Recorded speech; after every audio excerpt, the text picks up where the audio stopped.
Hi and welcome to the premiere scene FrightFest Glasgow 2019 special. I'm Keith Eyles and I'm William McLaughlan, and we're both film enthusiasts that are here to talk to you a little bit about this year's FrightFest Glasgow.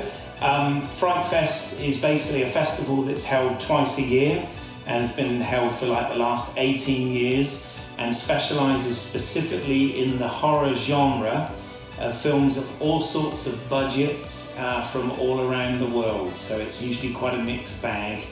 And for you, William, this was actually your first my first film festival ever as a patron and a customer rather than working for Premier Scene, which is somehow full circle of coming. We're doing this little segment now, which is great, and that's totally part of what I think about when I'm thinking about film festivals. Is definitely Claire and Anthony and all the Premier Scene work that we've done together in the past. So it was really nice, a different sort of experience for me. To get to watch everything, because normally we're running around like headless chickens. I did do a lot of support for Claire and Anthony in the past, and when you're doing that, it's just constant researching and making sure that they've got all the elements that they need to do their jobs. So it was a much less stressful podcast this time, guys. Nothing against you, love working for you. I got to be the patron and the viewer this time. Yeah. And it was a very strong year this year. I've been going to FrightFest for several years now, and it usually is a very, very mixed bag. Mm-hmm. You'll get one or two outstanding films, but then you'll get quite a few pretty bad ones and some real turkeys in there. I didn't feel there was anything actually that I didn't enjoy watching and that I didn't have some sort of positive connection and reaction with. There was nothing I felt was flat at any point. Yeah. And that's totally important. The worst thing that can happen to any film is that people don't care about it, or think it's all right. What an absolute disservice to filmmakers if you can't generate at least some sort of reaction. Even Tommy Wiseau, who many people scoff at and call a failure, he's probably going to have more success in his first film, The Room, than I'll have in anything that I do potentially. So it doesn't. Just because it doesn't work the way you want doesn't mean it's bad or not enjoyable. No, absolutely. So, we've essentially come off of 2 straight days of being in the cinema. So we saw 12 films over 2 days. Heavy duty. Probably really why. Heavy duty. Probably why we're looking a bit bleary-eyed for this. So. This is why I sometimes think these shouldn't be on a visual medium. Well, you got to live with it. Well done. But there you go. So so what we're going to do, this is going to be completely non-spoiler. It's just a bit of a bonus episode for the premiere scene viewers, just to give you an idea of some of the horror films that are coming out within the next year that you might be interested in seeing. So we're just going to run through. We're going to blast it and just hit everything quickly and give you a kind of general idea about it, because the films aren't yet on general release. It doesn't make any sense for us to go into super detail about stuff. Absolutely. So first up, we started with a film called Lords of Chaos, which starred Corey Culkin. Of the Culkin brothers. And quite a chameleon-like performance. He's a recognisable actor, and he was very inhabiting of his character. And he does wear heavy makeup that obscures his kind of face at probably about a quarter of the film. But he was very chameleon-like. Great performance, really good. Yeah, I mean it's a film that deals with it's set in the mid-90s.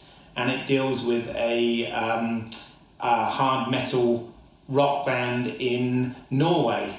That's correct? Yeah, you're right. And it's all right, it's been a long weekend. And basically, it's one of those films that is very tonally very different in places because it's quite horrific. It's got some really disturbing scenes of knife violence in the film, which aren't to everybody's taste for sure, but at the same time it's got a sort of self-parody element to it as well. So and credit to the filmmakers, that balance of the really intense horror.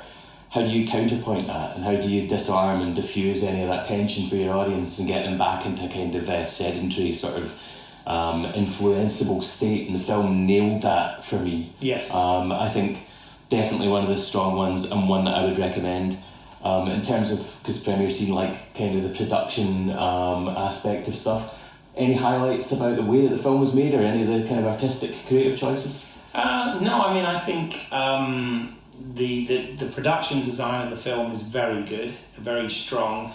They create this kind of record shop scene world that they've got, and all of that, everything feels very authentic.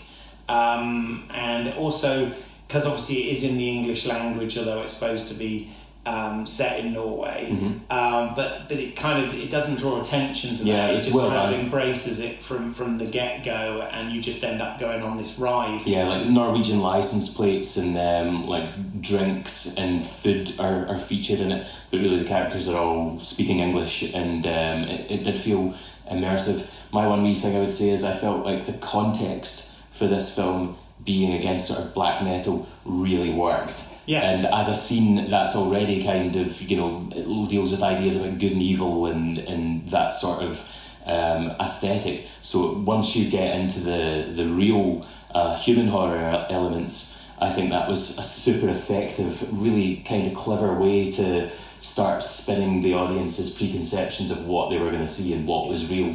Yes. And this is very much one of those films about the difference between saying and doing. Totally. I think is very much, what it boils down to. So that's one to look out for. Next up, we had a film called Level 19. No. Level 16. Yeah, go higher. Level 16. And that was a film about a society where it's about a group of girls in a boarding school type society, but it's very much that they're being designed to be obedient, well-mannered young ladies, right? But it's done in a very sort of dictatorial way, and it's again a very slick film, Canadian film, really works. I think it does ask some social questions, but I don't want to go too into that because that involves spoilers. Yes, yeah. Which I don't want to do on this, but yeah, Level 16 is coming out. If I had to say one criticism, it felt slightly longer than it needed to. It's about 100 minutes long, but could have probably been told the same story in 90 minutes. But it was very slick in its execution and worked very well, and some really good performances from the young actresses in this film. So that's awesome. What I thought. And you didn't see that one? No, I missed that. That was the only thing that I didn't get to see at the film festival, but the benefit of the festival is other people will recommend you stuff. So I've now got a list that's about 3 or 4 times longer than it was prior to going to FrightFest of stuff that I'm watching, and Level 16 is going to be on that. It got a really good reception, and that's definitely the benefit of a film festival, is people will push stuff that they like, and that after having watched a couple of things you get to know people's tastes and so on. So that's one that I want to watch. Sure. So the first thing that I saw that day was The Dead Centre. And I really loved the kind of aesthetic that was going for, the style of filming. I think they definitely got money and value up on the screen in that film. Really long, ominous drone shots of an ambulance, and even just that first edit from shot 1 to shot 2. I don't know if you remember, like they cut to the back of the ambulance and the sirens going like, really kind of like brought you right into the film, very present. And lots of aerial bird's eye views of everything. That was kind of a bit of a running motif through the film. Reminded me of Roma with that camera move that Alfonso Cuarón uses, because at the end, as the film progresses, the drone shots kind of continue and so on, and work their way into the climax of the film. I really like that, good attention to detail. Yeah. I thought Dead Centre was, it was, even though I felt like some bits weren't quite as effective at hammering home the point, did really like the look and the kind of atmosphere, and it was, I did jump and did feel quite upset at some points, and so boxes ticked for it being a genre movie. Yeah, it's very much a mystery procedural type film. It basically evolves around a patient, which is a dead body which is taken to the morgue, but then appears to disappear. Double negative. Kind of fits that film in that sort of style. Absolutely, and you've basically got a sort of two protagonists that are on this journey. One is a psychiatrist, the other is a medical examiner, and their paths eventually cross look into this. But there is a lot of mystery in this film, and again, it's very hard to sort of review it without spoiling it as such. But yeah, very very stylishly done. Also, Shane Carruth of Primer is in the film. I thought he was interesting. It's interesting knowing the backstory as a sort of indie filmmaker. Primer's one of these films that's held up absolutely as it should be, as a massive achievement in having very little and making a lot of it. So I was really interested to see Shane Carruth in that. Absolutely. In that role. Cool. Next up we had Here Comes Hell. A favourite of ours. Yes, absolutely. This is an independent UK film made by a young group of filmmakers. And what this film does very well is it totally embraces, it's essentially a comedy horror set in the 1930s, and it's shot in black and white, and it's in an Academy aspect ratio, and it features somewhat heightened performances by the ensemble of characters, but it is essentially a haunted house film, an old house in the middle of nowhere type film, and it also sort of plays into sort of some Agatha Christie whodunit type traits. And it's tropey, and I think what we were saying on Movie Heaven, Movie Hell earlier, what I loved about this is it absolutely shows why it's important to have belief in your project, and why you should really push your unique vision as a filmmaker. I've seen so many films commercially over recent years that are sort of by committee, studio mandated, blockbuster dross. And I was saying earlier, Here Comes Hell is the kind of film that a studio might not even make, because it's so niche and it's so off kilter. It shows really why there's a value in going and seeing indie films. And I loved this film. Really fast, really wasn't over bloated at any point. Yes, and that's so often our criticism. Even just of 10 minutes could make some of these films much, much tighter and punchier, and this film had it in spades. Yes. Really good. Yeah. No, that was good. Up next was a Swedish film called Black Circle. Very psychological film. And I love this. Again, very very much, another favourite. Well, I think we loved most of the films, didn't we? But you were saying it was a really strong year, and I like I said, I didn't have anything that I didn't enjoy. I would say that Black Circle was absolutely up there for one of my favourites. Yeah. I really enjoyed the aesthetic, I enjoyed the style, I loved the withholding of information and the very slow development of the plot being drip-fed. I think sometimes that doesn't work so well. I think this film in particular did it extremely effectively.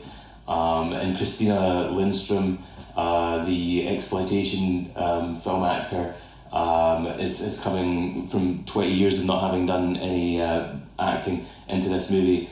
Wow, what a performance. Yeah, great performance. And it's one of those films that, it's got kind of a bonkers premise, but it absolutely embraces the logic of the world that it sets up. In a nutshell, as a sort of brief synopsis, it's about there's some sisters in it, and one of them recommends almost like a sort of self-help recording that's on a vinyl record, a 12-inch vinyl record, to help sort of enhance and improve her productivity.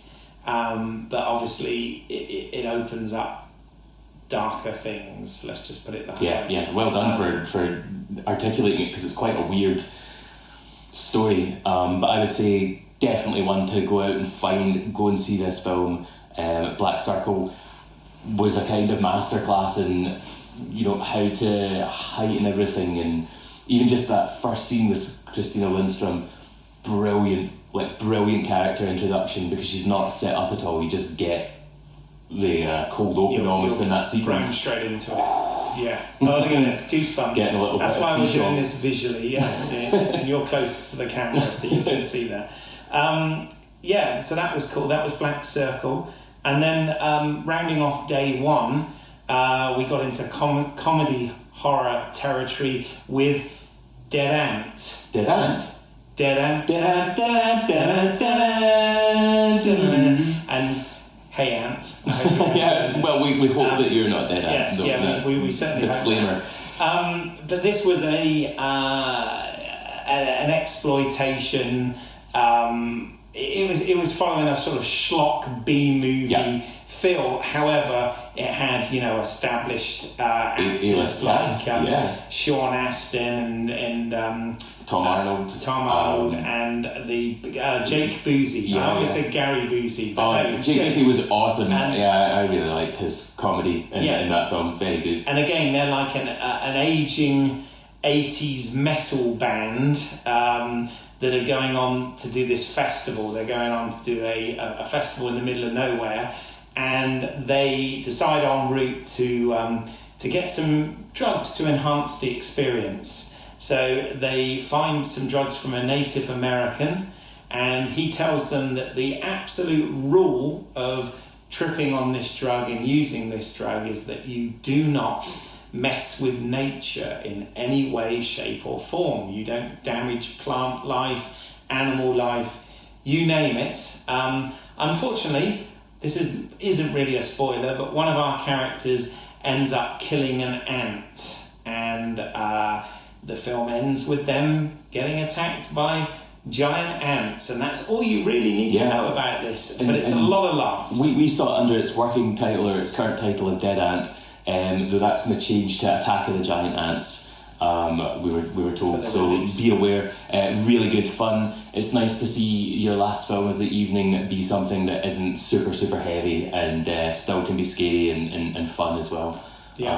Quite interesting that there was a lot of overlap between Dead Ant and Here Comes Hell, and The Horde later on being comedy horror films. I think it's a really interesting sort of subgenre. And it can be really effective when you get it right. Well, absolutely. And that was, I thought. I think of you know, horror films really as being a mixed genre, you know, type of film. So you know, you can have ones that are thriller based, comedy based, psychological based, you know, all these different types of sci-fi, some of them, you know, and that's one of the great things about going to these horror film festivals, is you do get quite a mixed bag, and you don't necessarily know what you're going to get, where it's going to come from, or what sort of budget it has. So it's you know, really quite open as far as that goes.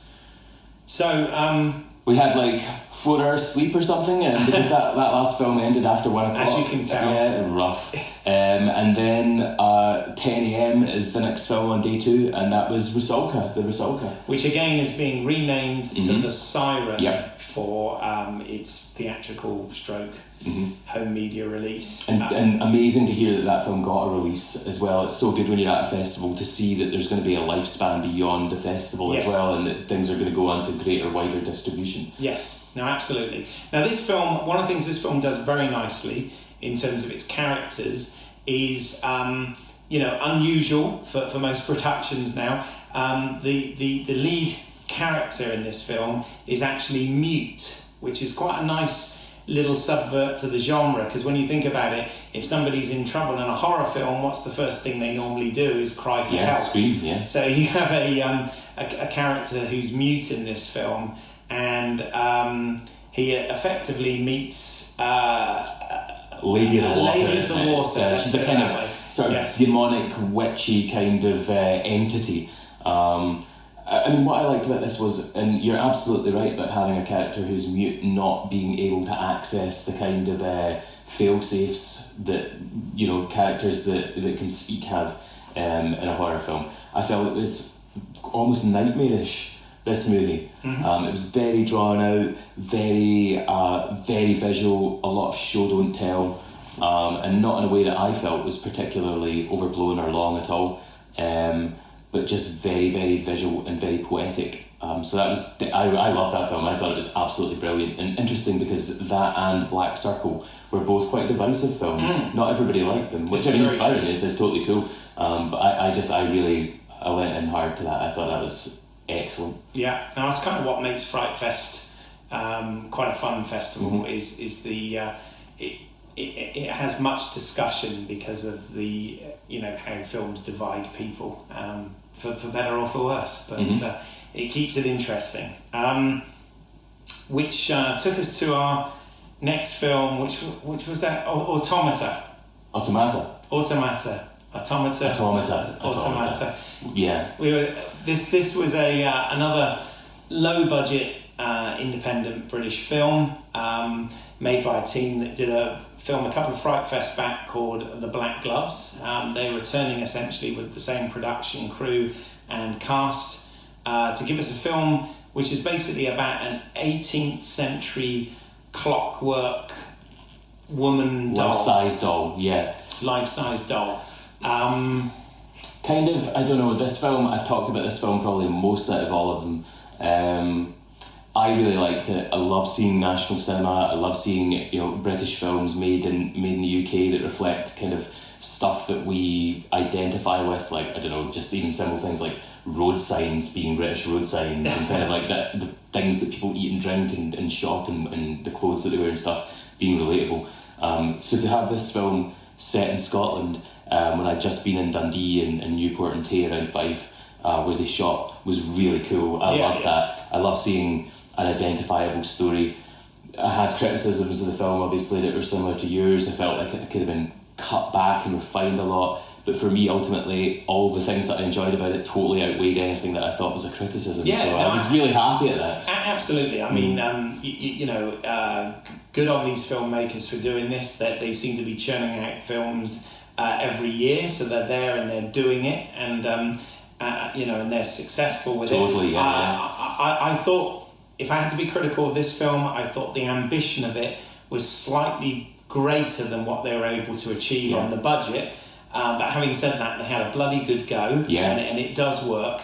I think one of the things that may have made this film work slightly better was if they embraced a tone with it, because whereas Here Comes Hell absolutely embraced its comedic tone and allowed that to allow for the, if you like, the lower budget production values of it.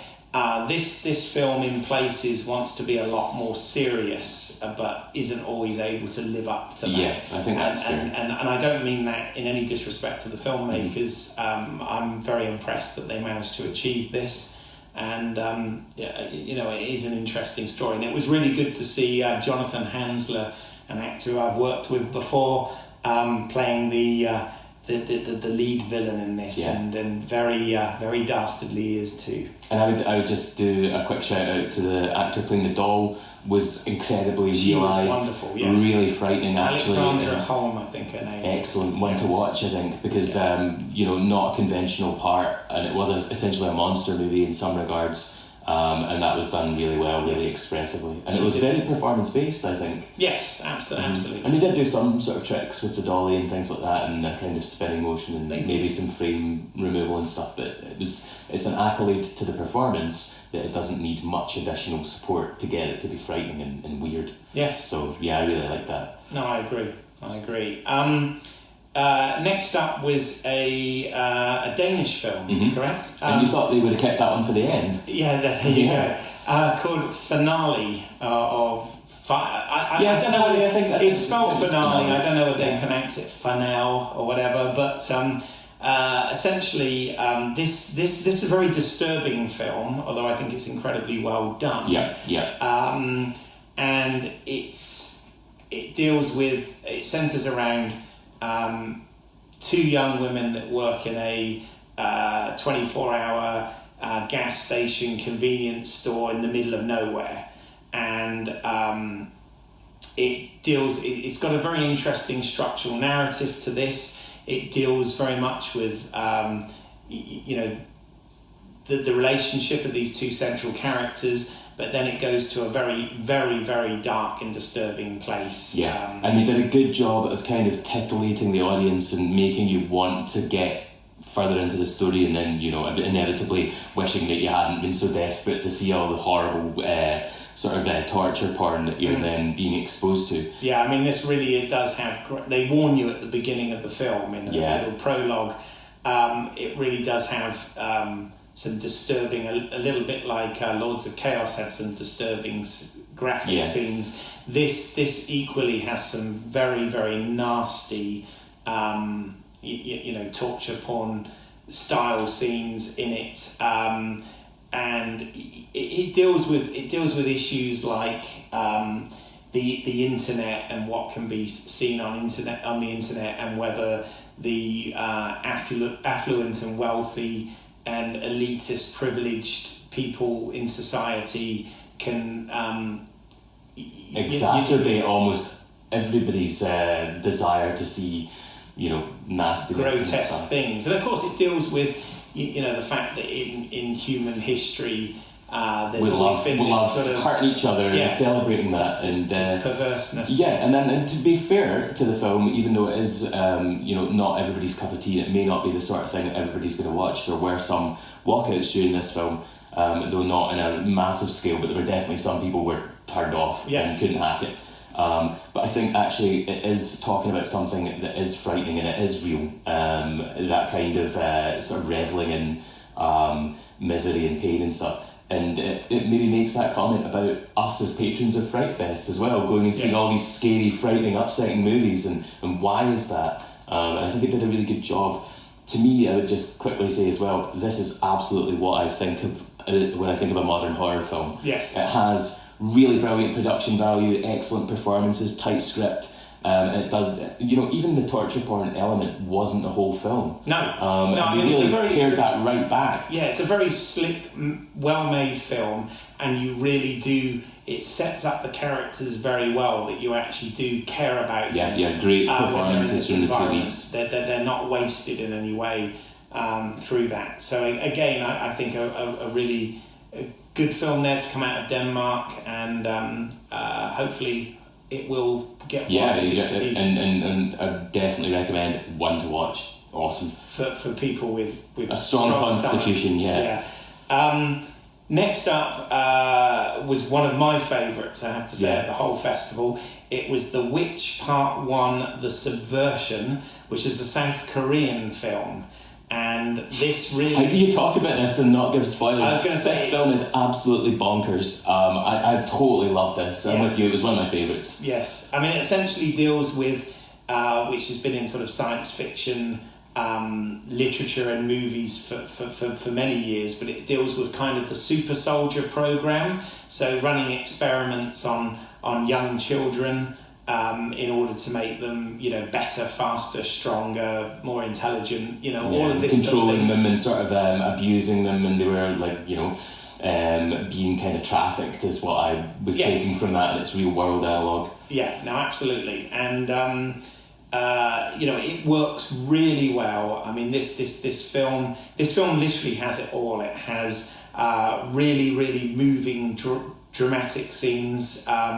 Heartwarming drama in there. It's got some real comedy moments. The main character has a brilliant friend stroke sidekick who's absolutely hilarious in it. But at the same time, it goes to very dark places. It's definitely got its horror and violent elements to it, and it also has really, really great visual action. And I said before that for me, it kind of, if you're looking at sort of films that I've grown up with that have set the bars for this, there was sort of Terminator 2, Judgment Day, and then years later, The Matrix. And I would say that this, in terms of action, in terms of fight scenes, and in terms of gunplay and whatever, is right up there with those type of films. Yeah, I totally agree. And you just mentioned two of my favourite films. So we're on the same page there. Okay. And I think actually I haven't seen some of what has been done in this film and the kind of level of ambition as well. It's so important, I think, to, especially when you're using special effects, it's worthless unless you're confident in why you're doing it, and you know should only really be using special effects to accentuate and sell stuff that isn't real. And they totally nailed it. I really like this, and I'm gonna buy it on DVD as soon as I can, just because I'm desperate to see part 2. And the sooner that comes, the better. You know, and I would love to watch that in the cinema. Paul at FrightFest said that this may not get UK territory release theatrically, so if it comes, even if it's for a day, if you're a fan of The Matrix, go and see this film. Absolutely. It just is a must watch for me, I think. Yeah, and you really, you know, a good female protagonist in this film. And my first comment was I couldn't wait to see part 2. Really loved this film. Next up, we had a film called Freaks. American movie? American movie, I believe. Bruce Dern stars in this, and Grace Park and Emile Hirsch. That's it. Thank you. And also a newcomer actress, I'm assuming, who was the young girl. Who's the main character in the story. And probably the best part of the film, I think, was her performance and the direction and the writing of her character. Really, really good. She kind of reminded me of a young Drew Barrymore. You know, the sort of E.T. stroke Firestarter type Drew Barrymore. So a good performance. The setup for this film, again, it's hard to do it without being really spoilery, but it's set up originally to be, there's been some sort of apocalypse, it's this post-apocalypse event. We don't know exactly what it is, and it's never made 100% clear what it is. And there's a father trying to protect his young daughter in a home in a suburban area, where he's kind of, boxed himself off from society to try and protect his child, but it does turn into something quite different to that as the film progresses. I mean, I did really enjoy this film. I felt the first half was spectacular. Really, really liked it. And Zach Lepowski, who was there doing a Q&A at FrightFest, was saying that they used Room as one of the touchstones. Yes. And I think for me that was part of what made this film really, really strong, was not knowing where it was going to go. And when you're watching a film and you're constantly, your brain's ticking, trying to work out, trying to be one step ahead and stuff, and when you can't penetrate that, it's total testament to the writing and delivery of all the content in the script up on screen. Really hard to do. And it's really cool that in this review you've managed to mention The Room and Room all in one thing, which is pretty cool. But no, it definitely has that setup and that tension. And interestingly, they were telling us that at the moment, this, in terms of where the film goes from here, because of course it does leave it very open for more of this story to be told. It's currently in development to be a television series, and I can definitely see, because in terms of the world building of this film, it could definitely the arc could go more than just another movie or two. It could definitely. And I can see them. It is absolutely set up to be expanded and developed, and I could see them doing a TV show and then another movie and stuff like that once they've built even further on what's going on. Yeah, no worries. And then we rounded the FrightFest off at 11:30 p.m. with, you always worry about the last film. Yeah, I mean, look at us, and again we talk about production values. We've just on a phone, thrown this together very last minute just to have something to report back. So I should have done that disclaimer at the beginning. But apologies for this. But no, we ended up with a film called The Horde, which essentially is based around a reality TV mockumentary series dealing with hoarders. Haunted hoarders. Haunted hoarders, to be more precise. And this was really funny and really enjoyable because it had an ensemble cast that was essentially broken into sort of three teams of people. You had the sort of makeover experts and the person that dealt with the sort of psychology side of why these people hoard these things and don't throw anything away and letting go of it. So you have that as kind of one team, and then you have another team which are the paranormal team, and they have all of the technology and whatever to go in and see if there's any, you know, possible haunted entities, etc. in the buildings. And then you have another team that are the clear up team. They're the men at work, the ones in the Oval, which was hilarious. Yeah, I love those guys. They have massive arguments about dry rot in bad sewage and, you know, all of this sort of thing.